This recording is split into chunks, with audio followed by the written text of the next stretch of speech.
New this morning, a closer look at how some people who've gone down to Florida to help.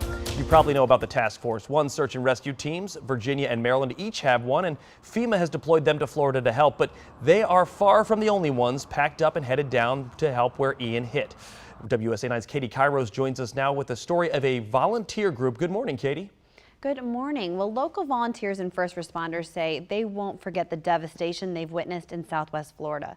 They're inspired by the courage of those they encountered, but they're daunted by a recovery that they say will take years.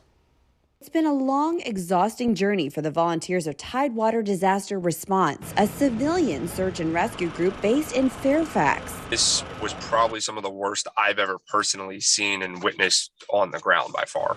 Logistics coordinator Kostas Sardellis left his full-time job on Tuesday. By Wednesday night, the team had driven down to Fort Myers, Florida, and began pulling people out of their flooded homes in the wake of Hurricane Ian. There were several individuals that we actually took out of their homes and brought to a local area hospital that night. There were a handful of individuals that we checked on who made the conscious decision not to leave.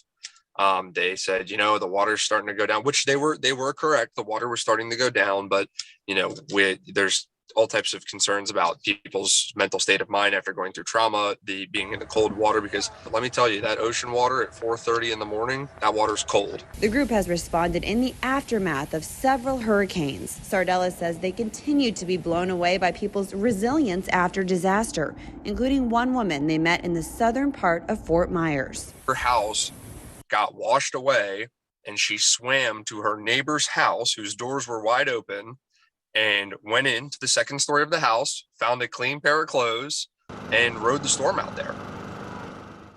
Well, Virginia Task Force 1 and local Red Cross volunteers deployed last week. Maryland Task Force 1 went down on Friday night.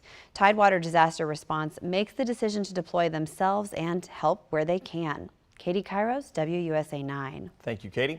Our team is staying on top of Ian's impact across the U.S. Right now on our streaming service, WUSA 9+, we have a special report called In the News Now, Hurricane Ian Hits Florida. You can watch it for free on Roku and Amazon Fire TV.